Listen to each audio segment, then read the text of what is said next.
Salam kebajikan, Weite Tung Tien. Kami mengucapkan Selamat Tahun Baru Imlek 2574. Kungsi Sinien Kuala Wanserui. Kembali bersama Suyeni hari ini bersama acara Live and Nature di CD Channel. Dan setiap hari Jumat pukul 8 malam hadir bersama Anda. Jangan lupa di subscribe dan bunyiin loncengnya ya, karena kita setiap hari Jumat rutin membabarkan Dharma sekaligus mengupdate tentang hal-hal kekinian yang terjadi di masa kini. Oh iya, acara Live and Nature itu mendukung CD Counseling. Nah, buat teman-teman yang ingin konseling secara free mengenai masalah hukum, masalah keluarga, psikologi, ataupun masalah ekonomi, silakan kontak ke CD Call Center 081198733000. Dengan senang hati, para konselor kami yang profesional akan menjawab pertanyaan Anda. Dan itu dilakukan secara free ya teman-teman. Nah, kali ini kita suasananya penuh dengan merah-merah ya. Udah sebentar lagi, 2 hari lagi kita mau Imlek. Wow, seneng banget ya. Pastinya kalau kita mau menyambut tahun baru, kita selalu suasananya sukacita, happy, seneng-seneng. Kenapa? Karena untuk menyambut di tahun kelinci air ini yang katanya penuh dengan semangat, lincah, dan selalu cerdik dalam mencari solusi untuk prosperity. Tapi kali ini kita nggak ngebahas tentang show. Malam hari ini kita membahas tempat, ya pastinya topiknya nggak jauh-jauh dari Imlek ya. Kita membahas tentang sembahyang Imlek itu perlu nggak sih sebenarnya? Karena kenapa? Sebenarnya yang terjadi saat ini banyak sekali anak-anak muda generasi sekarang yang kadang-kadang bisa men-skip semua apa yang merupakan tradisi dari leluhur kita sendiri.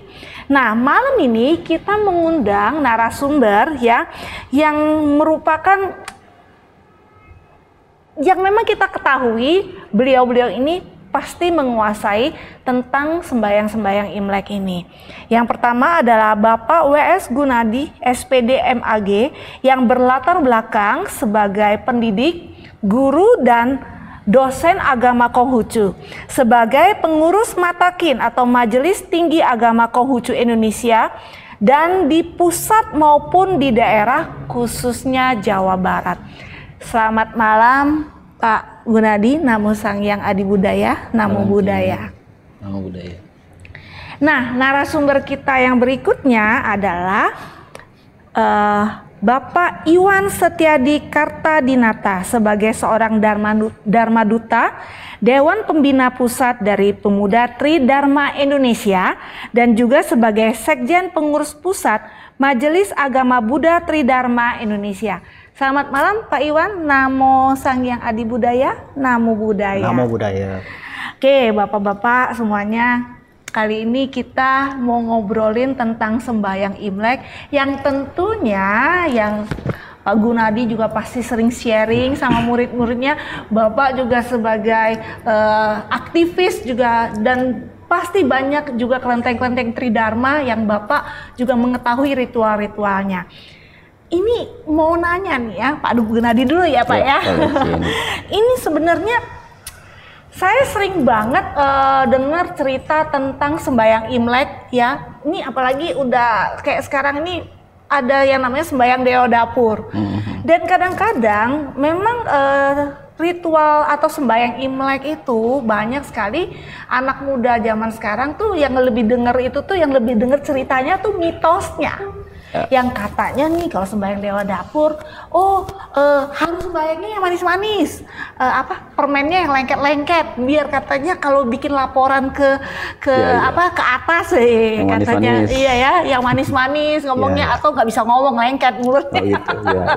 Yang otomatis anak muda zaman sekarang kan gimana ya, soal hal mitos itu kayaknya nonsens, yang sehingga kayaknya sudah jarang banget dilakukan oleh generasi sekarang.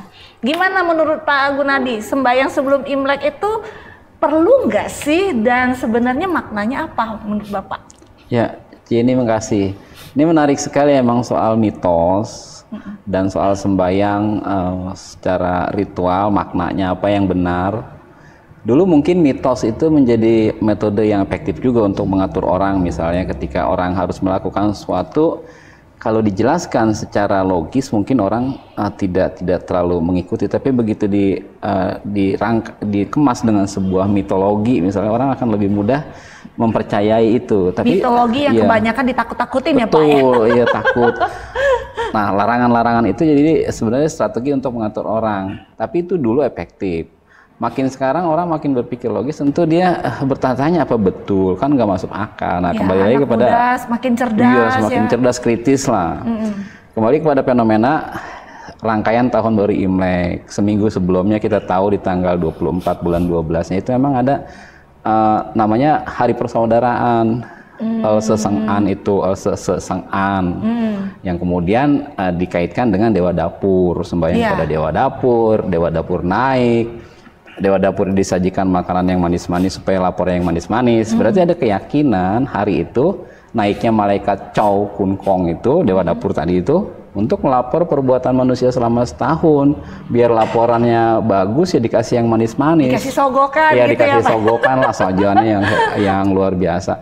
Ini kan secara logis kan nggak masuk akal. Pertama kan kalau memang malaikat Chow itu naik, memangnya Tuhan itu di atas, apakah pasti Tuhan itu di atas? Itu juga kan keyakinan itu kan, sains nggak ada yang bisa ada, iya kan? Ya. Cuma kebetulan aja bahwa kata Tien itu memang diilustrasikan sebagai langit, satu yang maha besar, karena memang kan konsepnya monoteis. Nah, kembali lagi kepada makna yang sebenarnya ya, sebenarnya Jisi Siang Ang secara Hokkien ya, Seseng Ang. Jisi itu kan menunjukkan tanggal 24 ya, 24 bulan 12, berarti 1 minggu sebelum Imlek ya, 12 Cap Jigwe ya. Jisi Seng berarti itu menaikkan ya, menaikkan. An itu berarti selamat. Jadi hari itu sebetulnya adalah hari di mana kita harus menaikkan syukur kehadapan Tuhan. Karena kita udah selamat selama 1 tahun ini. Iya, selama 1 tahun. An itu selamat. Nah, keselamatan itu kemudian kan identik dengan orang tuh bisa selamat, bisa bertahan hidup atau survive. Itu kan pertama sekali dia bisa makan. Persoalan kita hidup itu kan pertama untuk apa sih kita hidup? Ya bertahan hidup. Bertahan hidup pertama sekali kita harus apa? Ya harus makan. Jadi indikasi atau indikator bahwa kita itu bisa bertahan hidup, bisa survive, dia bisa makan. Tetangga kita bisa makan nggak sih? Kita nggak tahu, mungkin kita bisa lihat dari dapurnya ngebul apa enggak, kan kayak gitu ya. Nah, ini penting bagi orang Tionghoa, bisa makan, bisa bertahan hidup. Dan kumpul ya Pak ya? Dan kumpul, maka dia lakukan penghormatan kepada malaikat Chow dan bersyukur kepada Tuhan karena dia udah selamat. Cuma kemudian orang salah menafsirkan, harusnya menaikkan syukur, Chow Kun Kongnya dibilang naik menghadap Tuhan melaporkan perbuatan manusia selama setahun. Kemudian dia akan turun lagi, kalau naik kan harus turun lagi. Turun di tanggal 4 membawa berkah dan hukuman tergantung amal perbuatannya. Tapi persoalan logisnya lagi yang bertentangan. Lalu selama dia naik di atas berarti nggak ada yang ngawasin kan, ini anak muda kan akan jadi bahan ketawaan lagi aja kan. Ini menarik nih ya, pengen denger juga nih dari Pak Iwan ya. Pak, kan kalau urusan ini apalagi kalau soal sembahyang Dewa Dapur, saya juga dengar-dengar tuh sebenarnya itu bagian dari kita kayak ngaku dosa sebenarnya yang kita lakukan. Itu menurut Pak Iwan gimana? Jadi saya sih tertarik dengan yang tadi Pak Gunadi. Memang kalau kita lihat sisi persembahyangan, kita ini persembahyangan itu pasti ada makan tuh Pak. Ya. Pasti ada makan. Iya. Penting makan tuh. Penting. Karena apa? Makanya kan setiap persembahyangan kita tuh pasti ada makan. Apalagi pas Dewa Dapur ini.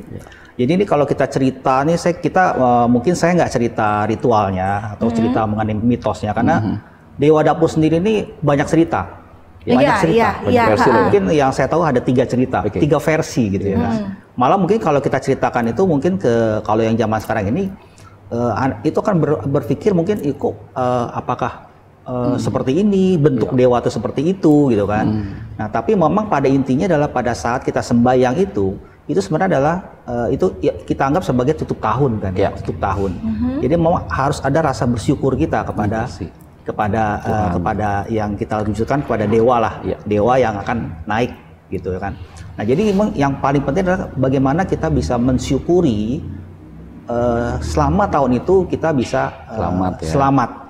Sebenarnya itu yang intinya sebenarnya. Nah tapi ada kayak gini nggak sih Pak, misalnya seperti kayak dewa dapur yang tadi yang kata Pak Gunadi kan sebenarnya intinya sama setahun kita makan gitu, cukup ya cukup makan. Apakah itu merupakan salah satu sembahyang dewa dapur tuh yang namanya dapur ya simbol dari aktivitas memasak, dari memasak kita dan apakah itu salah satu proses rasa syukur kita terhadap makanan atau gimana? Jadi zaman dulu mungkin sampai sekarang itu kita tahu yang namanya dapur itu adalah pusatnya gosip kali ya. Jadi kalau ada ibu-ibu kalau masak di dapur mau ngobrol mau apa begitu kan. Jadi tuh apa tuh ya adanya di dapur dari apalagi zaman dulu kan mungkin ya masak lah apa gitu. Jadi konsepnya tuh di dapur ya. Nah jadi menganggap adalah ya dewa dapur tuh tahu rahasia semuanya tuh gitu. Jadi makanya kan timbul ada yang memang mitos cerita-cerita ya.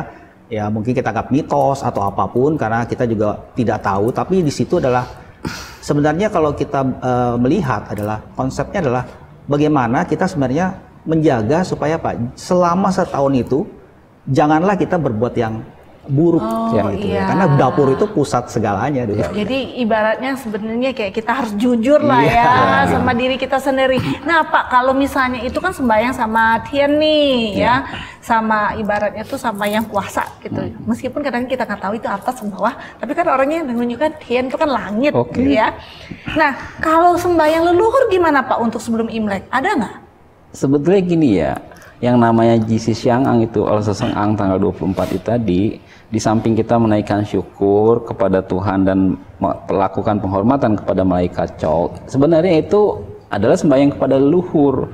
Nah itu yang pertama. Yang kedua bahwa kita kalau bicara sembahyang kepada Tuhan ya paket sembahyang kepada leluhur, sembahyang kepada leluhur ya paket sembahyang kepada Tuhan. Misalnya kita udah paket tuh. Apa tuh sembahyang satu dapat dua gitu. Iya, kita sembahyang cabut ke leluhur, tapi sebelum sembahyang ke leluhur kita kan sembahyang ke Tien juga, ke Tuhan juga.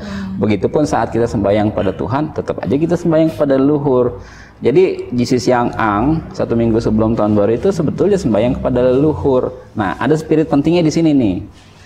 Ingat kepada sembahyang kepada yang telah tiada, ingat kepada yang masih hidup. Itulah kemudian ada spirit berbagi kepada saudara-saudara kita yang kurang mampu. Oh gitu. Itulah kemudian ada bakti sosial, pembagian sembako di tempat-tempat ibadah, kelenteng ya, wihara ya, litang, pokoknya tempat ibadah lah dikelola oleh organisasi. Spiritnya di situ. Jadi sembahyang kepada yang telah tiada. Jadi ingat juga kepada yang masih hidup. Jangan sampai nih saudara kita mau tahun baru masih mikirin soal makan atau tidak makan ya. Jadi itu harus diperhatikan. Itu spiritnya sih. Itu.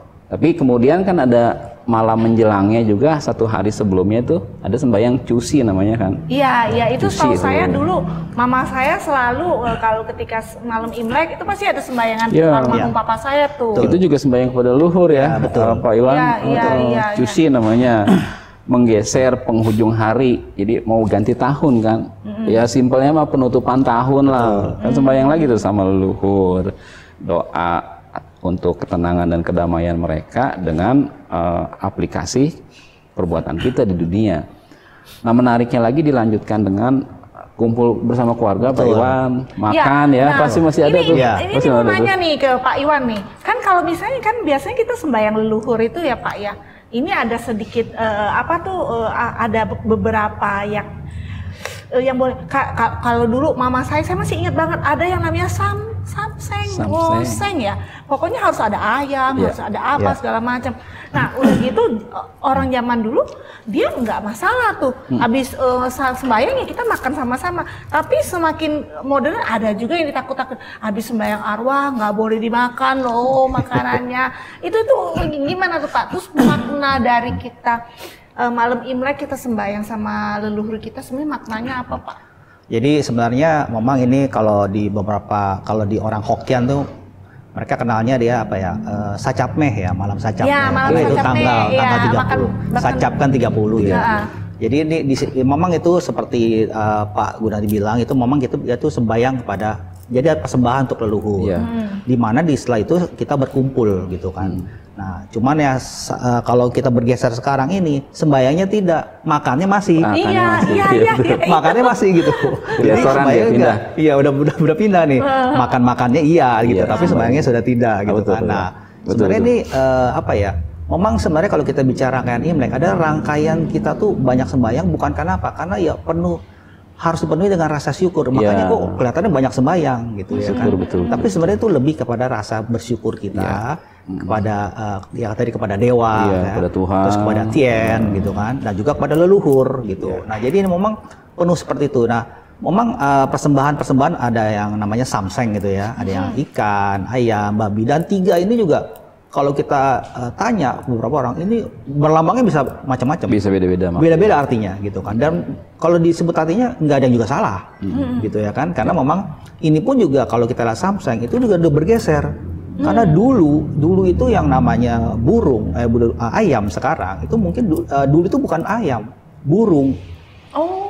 Jadi kalau kita ada nonton film Pemanah Burung Raja Wali, nah itu burung Raja Wali itu biasa buat di samseng. Oh, that's why ayam daripada nangkep Raja Wali susah, Pak. Iya, karena lambangnya kan udara kan. Nah, burung ya diganti dengan ayam lambang. Jadi memang sudah bergeser. Apalagi dulu, kalau semuanya dulu babi itu satu ekor. Ya, sekarang cuma tinggal selembar. Ya, itu kaitannya kan dengan namanya talau dan sialau. Jadi itu sajian besar dan sajian kecil biasanya untuk kaisar dan rakyat jelata tuh. Sebenarnya aturan-aturan sembahyang itu memang lebih kepada keluarga istana ya. Cuman rakyat jelata mengikuti. Kalau dari tadi sapi bulat, kambing bulat, kita jadinya sepotong daging, sajian sepotong daging. Apalagi mungkin zaman dulu itu kan mungkin rakyat juga nggak begitu mudah ya bisa mendapatkan makanan mewah seperti itu ya. Terus gimana lagi Pak, lanjut Pak? Ya itu makanya samseng itu biasanya disajikan. Tapi kalau yang sekarang ini juga kalau kita sembahyang pada leluhur itu kan biasanya kan untuk mengenang leluhur kita, dan biasanya persembahan ini kemudian jadi bergeser juga karena ada unsur Buddhis dan lain-lain masuk begitu kan. Jadi ada juga kalangannya ya udah nggak usah pakai samseng, yang penting sembahyang. Ya kalau kita di Indonesia nih ada sayur pete, ya di Cina kan nggak ada sembahyang, ada pete. Oh iya, bener juga ya. Di sini ada pete, ada jengkol, ada apa gitu kan? Kenapa? Kesukaannya gitu kan, gitu. Karena kesukaannya. Jadi ya lebih ke arah sana aja sih gitu. Nah tapi sekali lagi kita tidak boleh merasa itu repot. Oh saya mesti masak ini gitu kan, jangan gitu. Karena kita harus mengingat budi orang tua. Gitu kan. Jangan meributkan sajian. Jangan meribut sajian. Itu soal yang kalau sembahyang leluhur itu Pak Gunadi itu ada angka-angkanya yang harus misalnya kayak dulu mama saya kayaknya harus angka 8 tuh. Apanya? Sajiannya tuh. Itu sih sebenarnya kesepakatan ya, di tata ibadah juga diatur. Jadi untuk ke Tuhan itu biasanya ganjil. Untuk ke leluhur biasanya genap. Kan yin yang lah, yin yang. Yang itu negatif, yin itu jadi positif. Saya ngitung deh sembahyang ke papa saya berapa ya. Cuma ada juga salah pemahaman. 3 yang dimaksud nih, ini 3 sajiannya, tempatnya, wadahnya, isinya nggak dipersoalkan. Karena kita sembahyang pada Tuhan. Kalau buah berarti 5 piring, buahnya 5 sajian. Persoalan di atas piring itu buahnya ada berapa? Nggak usah diributin. Tapi biasanya orang suka ngitungin jumlahnya, jumlah buahnya, bukan jumlah sajiannya. Gitu. Karena nanti bingung kalau pisang masa harus genap, mau dipotesin gitu lagi gitu kan nggak mungkin. Jadi sajiannya. Gitu. Itu hanya simbol aja tentang sembayangnya kepada Tuhan apa kepada leluhur, genap dan ganjil. Seperti itu sih. Tapi katanya ada makna tertentu yang katanya nggak boleh angka 4. 4 itu kan menunjukkan genap ya, orang Tionghoa itu kan mengkait-kaitkan 4 si itu mati ya kan, itu nggak boleh. Ya itu kepercayaan lah, tradisi, silakan aja, tapi di ajaran agama ya tentu nggak ada kan kayak itu. Gitu. Kan kita nggak mungkin melewati angka 4. Kalau mau ke lantai 5 kan nggak bisa buang lantai 4. Mau 3B nggak bisa, tetap itu lantai 4 kan gitu. Oke. Nah, kalau misalnya nih, tadi kan kita ngomongin tentang sembahyang sebelum Imlek. Nah, kalau misalnya menurut Pak Iwan, sembahyang setelah Imlek itu apa? Nah, ini jujur aja saya agak bingung. Soalnya saya sendiri kayaknya setelah Imlek sembahyangnya apa ya? Cap gome aja pikirannya begitu. Itu udah generasi umur kayak saya loh, gimana yang lebih muda-muda tambah nggak kepikiran, ya ingetnya cuma sapcame sama sacapme sama angpau doang. Iya. Karena kalau Imlek angpau doang kan yang buat mereka happy kan gitu loh. Itu kalau sembahyang setelah Imlek atau ada hari H Imleknya ada nggak Pak biasanya Pak? Jadi kalau di pas hari Imlek itu biasanya kita kan kalau di tengah malam tuh biasa kita sembahyang kalau kita di Tridharma itu tengah malam tuh kita sembahyang dulu ke Tien Tikong ya kan, sembahyang dulu, nanti kemudian kalau ada altar Buddha dan lain-lain itu kita sembahyang juga di sana bersama. Jadi nanti kemudian pada paginya itu biasanya kita baru sembahyang dulu kalau ada meja leluhur atau apa, kita sembahyang dulu ke leluhur sebelum kita pae ke orang tua. Jadi itu memang ada urutannya gitu. Oke. Nah, jadi memang Tapi persembahannya masih pakai nggak? Persembahannya ya tetap masih pakai. Ya. Nah, saya tertarik lagi dengan yang Pak Gunadi tadi yang bilang tadi si. Karena memang kita ini orang Tionghoa ini kalau kita belajar bahasa Mandarin ini memang banyak kata-kata huruf yang hurufnya beda. Didengarnya sama. Lafalnya sama. Ya, sama seperti kalau kita sembahyang tuh ya ada meja, nah inilah kue keranjang lah, ya kan? Kenapa ada orang sembahyang kue keranjangnya tinggi-tinggi? Semakin tinggi kita semakin makmur. Gitu. Kan? Ya ada towernya. Iya, tower gitu kan. Nah, sebenarnya apa? Kue keranjang. Kalau kita lihat bahasa gitu ya, kue keranjang ini kan nien kau, nien itu tahun, kau itu kue. Tapi pengertian kau sendiri itu ada yang tulisannya artinya itu tinggi. Jadi nien kau. Jadi kuenya itu tinggi, makin tinggi makin bagus gitu kan. Ini banyak slang bahasa ya. Banyak ya. Slang bahasa ini banyak gitu. Nah, ini makanya semakin kita punya makin seperti ini gitu kan. Jadi bagi kita tuh ya yang diharapkan bagaimana kita bisa memahami ini gitu ya. Jangan kita terbawa dengan sesuatu yang kemudian menjadikan kita tuh jadi beban. Nah, itu yang tidak boleh. Tapi sebenarnya itu yang tower kue keranjang itu sebenarnya nggak harus kan, berarti kan. Yang penting kita makna yang kita lakukan itu adalah memang sembahyang, memang penghormatannya. Betul. Gitu. Itu tadi yang jangan diributkan. Sajiannya sesuai kemampuan dan sesuai musim ya Pak. Iya, karena kalau sembahyang tuh macam-macam, Ci. Ada yang misalnya pakai kue mangkok. Kue mangkok apa? Mekar. Kan maksudnya apa gitu kan? Maksudnya apa kan? Kan lambang tuh mekar. Ya kan? Jadi ya nggak boleh diganti sama kue brownies. Gitu. Kan bantet. Oh iya, tapi tadi saya terlewat satu hal nih Pak. Ya ini Pak Gunadi ya. Saya tadi kan ngomong ke Pak Iwan sembahyang pas Imlek. Ada lagi sembahyang Pak ya ke Tien yang pas malam Imlek, bahkan ada orang yang sampai begadang nunggu Caesar datang. Itu benar sih? Itu Konghucu atau ya itu kepercayaan ritual Tridharma nggak ya atau gimana kepercayaan. Kalau kita ngomong Konghucu atau Tridharma, yang dibahas Tridharma ya Konghucu sebetulnya. Gitu. Kan nggak mungkin dibahas dari Buddhisnya kan. Jadi sih Konghucu yang dibahas. Nah, soal kepercayaan kemudian nggak boleh tutup pintu segala macam. Sebenarnya kepercayaan lah itu. Coba Jakarta nggak tutup pintu repot juga bahaya nih. Iya, nggak boleh tidur nanti rezekinya susah, itu kan nggak ada kaitannya. Cuma begitu masuki jam 11 tadi Pak Iwan bilang kan saat pertama di hari itu pergantian tahun itu kita udah boleh sembahyang pada Tuhan, mengucapkan puji syukur telah memasuki tahun yang baru dan kemudian berkomitmen kan tentunya kan resolusi tahun baru lah ya. Komitmen kita gimana menghadapi tahun yang ke depan nih. Baru kemudian dilanjutkan dengan sembahyang kepada leluhur dan penghormatan kepada orang tua yang paling di rumah kita yang paling sepuh. Jadi soal tidak boleh tidur segala macam ya itu kepercayaan. Walaupun sampai sekarang masih ada ya Ci ini. Habis sembahyang, dia nggak nunggu pagi, dia langsung keliling Pak Iwan. Di tempat saya masih ada. Gitu ya? Ada ya Pak ya? Masih langsung keliling Pak Iwan, nggak usah nunggu pagi. Jadi memang nggak tidur dan pintu nggak dibuka karena banyak tamu datang. Itu awalnya. Lingkungannya beda mungkin. Lingkungannya beda. Kalau Jakarta repot lah. Oh, Jakarta repot juga. Repot. Nah, saya juga lihat ada perbedaan ya antara Jakarta nih. Mungkin saya tanya ke Pak Yon antara Jakarta sama daerah. Kalau di tempat dulu saya di daerah, saya kan asalnya dari Palembang ya Pak ya. Kalau malam Imlek itu kan justru rame. Kelenteng itu rame dan banyak yang sembahyang. Tapi kenapa di Jakarta sepi ya? Ya, iya beda-beda kebiasaan kultur ya, Pak Iwan ya. Itu culture atau memang atau gimana itu? Jadi ya mungkin ini kan kalau di daerah itu kan karena di daerah itu kan biasanya ya kalau orang-orang Tionghoa itu kan lebih berkumpul ya di satu kelompok komunitas lah. Ya. Jadi kalau mereka di situ kan nggak masalah. Tapi kalau di Jakarta ini kan kadang heterogen ya. Heterogen Iya, gitu. Jadi berkumpulnya tidak kecuali mungkin kalau kita di daerah Glodok. Iya. Nah, mungkin dia ramai di situ. Oh iya Glodok kan? ramai. Tapi di luar itu mungkin ya tidak terlalu ramai karena dia pinggiran dan dia tidak terlalu bukan suatu kumpulan yang besar.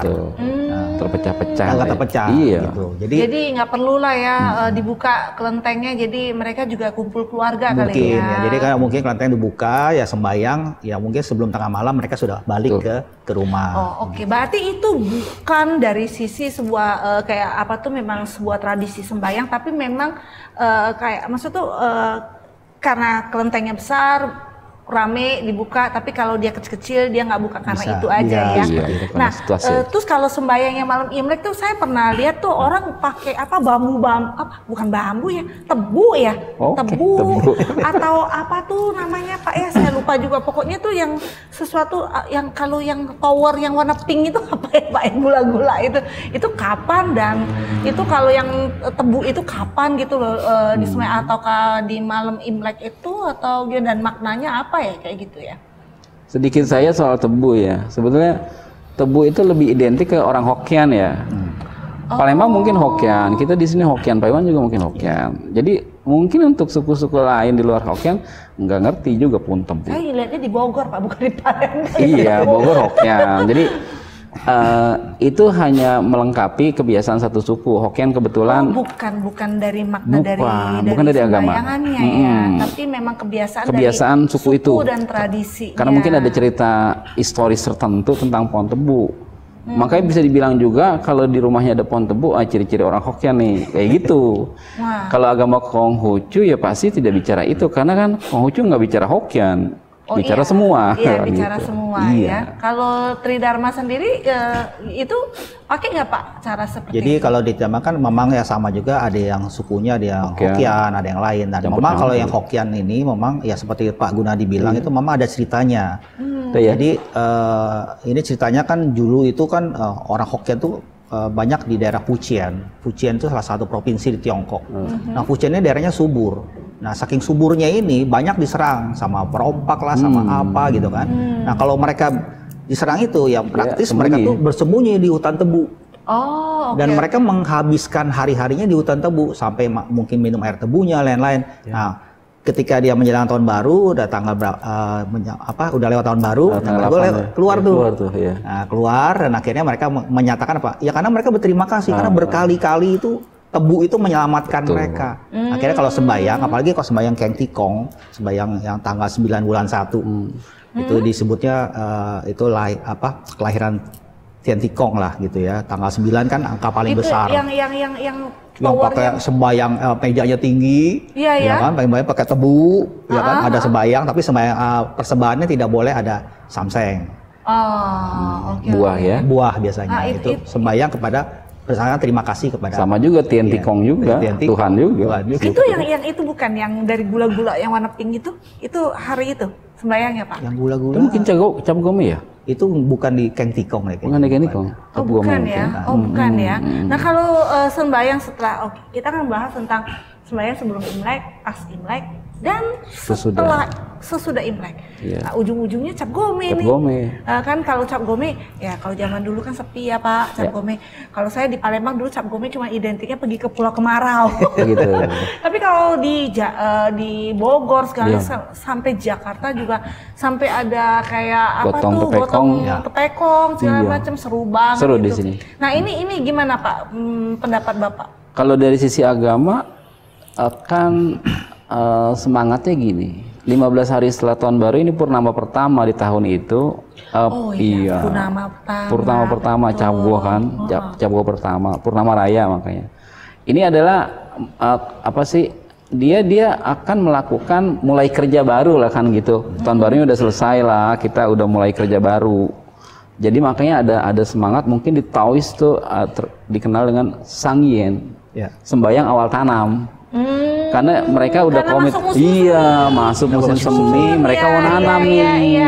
Purnama pertama dia happy lah, gembira-gembira, sembahyang menyambut itu, banyak sukaria. Tapi tetap sembahyang Sangyen, namanya sembahyang kepada bumi.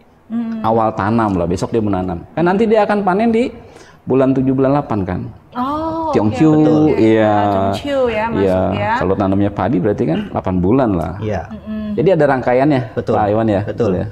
Menurut Pak Iwan? Ya, jadi memang jadi sebenarnya persembayangan kita itu adalah persembayangan yang bersifat agraris gitu. Betul. Kayak Xinjia itu kan ya musim semi, ya kan. Nanti ada sembahyang lagi di Cengbeng itu kan nanti itu dia sudah mulai masuk ke musim panas biasanya. Nanti begitu dia di Chitgue, kenapa ada sembahyang lagi tuh yang kemudian membagikan disebutnya kalau di Tao itu kan hari orang neraka dibuka lah gitu ya kalau dari sisi Tao. Tapi kalau dari sisi agrarisnya setelah bulan 7 mereka kan sudah panen. Setelah panen mereka kan membagikan rezekinya kepada orang yang tidak mampu. Oke. Jadi ada 2 kali ya, bulan 7 dan sekarang. Iya, dari Buddhisnya lagi masuk lagi namanya ulambana gitu. Iya. Jadi kalau kita bicara sebuah perayaan atau persembayangan di dalam kalangan Tionghoa ini itu banyak gitu. Banyak yang sumbernya tuh banyak. Jadi kayak ada akar asal budaya itu yang ngebentuk. Betul. Iya. Akulturasi juga ya. Supaya orang mau sembahyang dibumbuin mitos gitu. Ya ada lah, itu biar menarik lah. Biar menarik. Nah, kita nggak bisa salahkan juga. Betul. Karena kalau nggak dibumbui mitos mereka nggak sembahyang. Kan kita nggak tahu ya. Mungkin pada saat itu mungkin bisa gitu kan. Bisa aja. Nah ini Pak Iwan nih sebagai penutup nih ya, kan tadi saya bilang kan zaman sekarang banyak dibumbuin sama mitos ya. Zaman dulu supaya orang mau sembahyang. Hari gini dikasih mitos, orang nggak mau sembahyang Pak. Ya jadi banyak kan orang generasi sekarang malah milih yang praktis-praktis aja. Jadi kalau menurut Pak Iwan bagaimana memaknai tradisi ya sembahyang Imlek itu maksudnya memaknai tradisi sembahyang Imlek itu apa sih caranya Pak Iwan juga memberikan edukasi kepada anak-anak generasi muda supaya mereka itu mempertahankannya dengan makna filosofi yang benar-benar masuk akal dan memang itu bagian dari kayak budaya Chinese. Itu gimana Pak? Jadi kembali lagi ketika kita harus kepada generasi mungkin bukan hanya yang muda, bahkan juga mungkin yang lebih tua atau apapun, yang kita tekankan adalah bagaimana kita bisa memasukkan unsur rasa terima kasih kita, bersyukur kita gitu ya kan. Kalau dulu mungkin sulit tuh, Ci. Tapi sekarang sejak ada Covid, mungkin lebih bener ya. Karena lebih takut.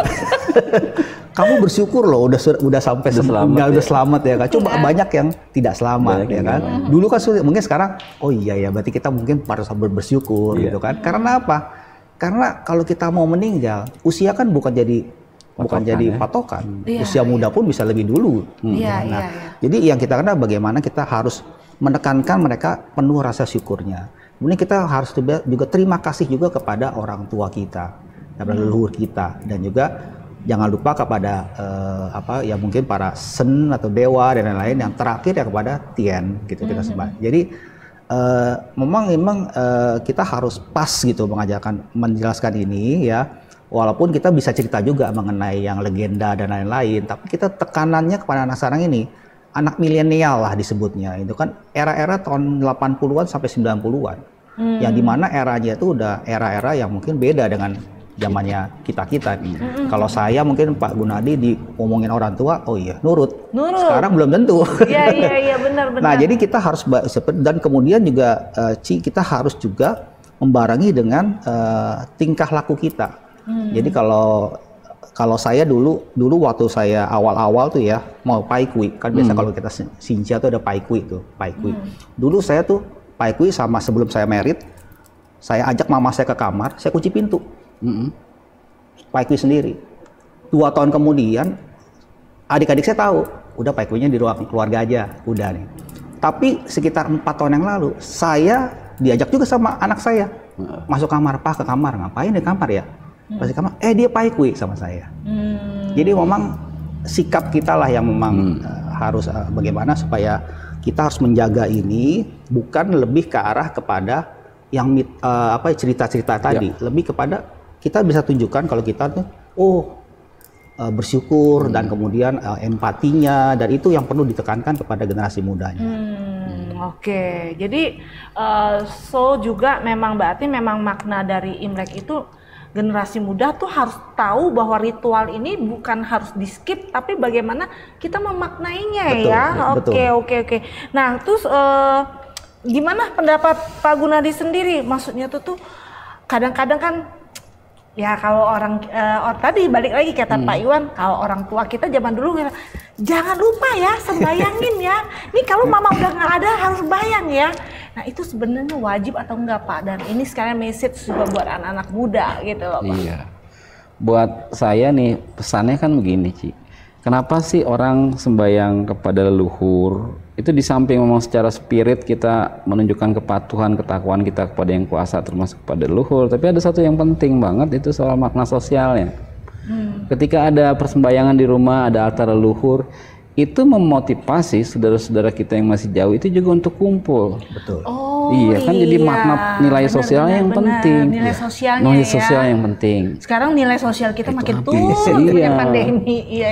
Jadi begitu udah nggak ada altar leluhur, orang tua udah nggak ada persembayangan, saudara-saudara yang jauh sudah tidak termotivasi untuk pulang. Nah, ini akan membuat Tionghoa menjadi pecah, lemah. Betul. Tapi keluarga Tionghoa dulu tetap kuat karena tetap kumpul karena ada acara sembahyang, ada acara makan bersama. Nah, itu juga pentingnya kenapa sembahyang pakai makanan. Ya karena kita kumpul mau makan, makanannya udah siap. Tionghoa pinter lah. Iya betul. Jadi ngakalinnya juga banyak ya. Nah, pesannya Pak buat generasi muda sekarang supaya mereka tidak tetap menghargai budaya kita nih. Ya itu pertama setelah mereka paham bahwa itu ada maksud sosialnya, dan yang kedua, walaupun banyak hal-hal yang mungkin nggak masuk akal secara mitologi, kita harus menghormati. Kalau saya mau mengutip Konfusius, Nabi Kongcu itu bilang gini, tradisi dari zaman dulu kan udah ada. Jadi buat Kongcu gini, dalam menjalankan ajaran agama, ya nggak usah merubah adat-adat istiadat yang ada. Walaupun adat istiadat itu hal-hal yang mungkin tidak ada di dalam ajaran. Jadi jangan sampai kita berbenturan karena di ajaran tidak ada tradisi. Di setiap daerah tradisi bisa beda, masa kita mau ributin. Jadi pesan pentingnya adalah dalam melaksanakan ajaran agama, berperilaku baik, ya, menanamkan nilai-nilai moral yang bagus, itu nggak usah ngeributin adat istiadat ini salah itu betul. Laksanakan aja selama itu memang tidak melanggar norma-norma yang berlaku. Seperti itu sih saya rasa. Wow, nggak terasa Pak, waktu kita sudah 30 menit. Ngobrol-ngobrol enak ya, bener-bener ya. Makasih banget buat kedatangan Bapak ya di acara kami yang benar-benar ngebantu kita membuka pikiran, dan sharing Bapak-bapak itu juga banyak loh membuka. Ternyata begitu ya, itu memang perlu banget ya supaya generasi yang sekarang kita perlu tahu. Dan teman-teman, sebenarnya makna dari Imlek itu adalah sosialisasi dan bagaimana kita mensyukuri setiap tahun yang sudah berlalu dan kita selamat melewatinya. Apalagi sekitar berapa tahun ini kita tahu kita melewati tahun-tahun yang bukan cuman hanya nggak sederhana, tapi dan cukup tough juga, apalagi kalau dengan sirene yang lagi lewat ya dulu ya tahun kemarin ya. Dan itu benar-benar kita memulai sebuah ritual doa atau sembahyang itu sebenarnya memaknai rasa syukur kita terhadap kita sudah melewati tahun ini dengan baik ya. Dan kita juga memaknai diri kita untuk mengintrospeksi apa yang kita lakukan.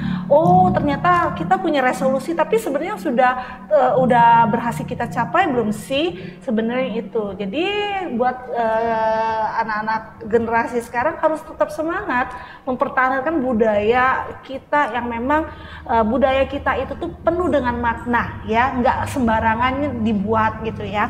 So teman-teman, sekali lagi saya juga mau kasih informasi ya, ada beragam informasi yang dapat Anda peroleh ya melalui aplikasi Budayana, seperti kayak agenda kebaktian, berita kegiatan, artikel Buddhis, dan juga untuk mendapatkan KTUB atau Kartu Tanda Umat Buddha.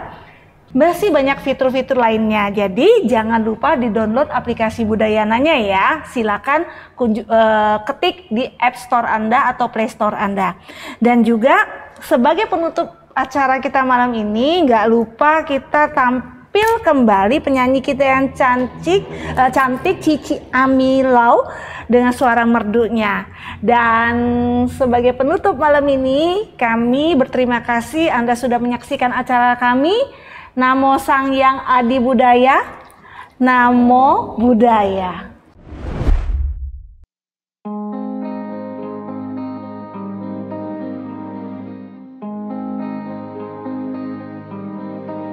Dalam kehidupan di dunia ini tiada satu yang abadi. Lihatlah di belakangmu berapa kawan datang dan pergi. Bunga bermekaran lalu layu jatuh, musim pun telah berganti. Masa kini jadi yang lalu, mengapa tiada disadari?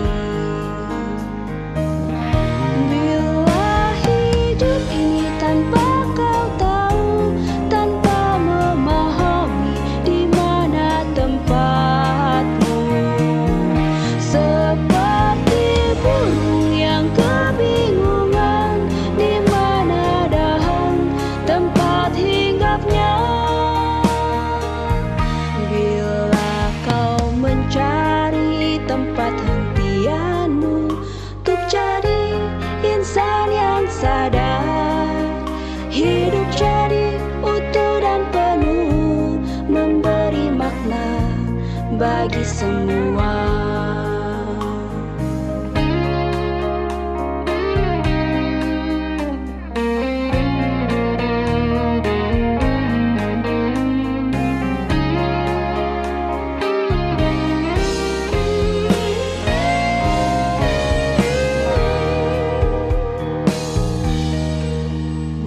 Bermekaran lalu layu jatuh, musim pun telah berganti. Masa kini jadi yang lalu, mengapa tiada disadari? Bila hidup ini tanpa kau tahu, tanpa memahami di mana tempatmu, seperti burung yang kebingungan di mana dahan tempat hinggapnya. Bila kau mencari tempat hentianmu untuk jadi insan yang sadar, hidup jadi utuh dan penuh, memberi makna bagi semua.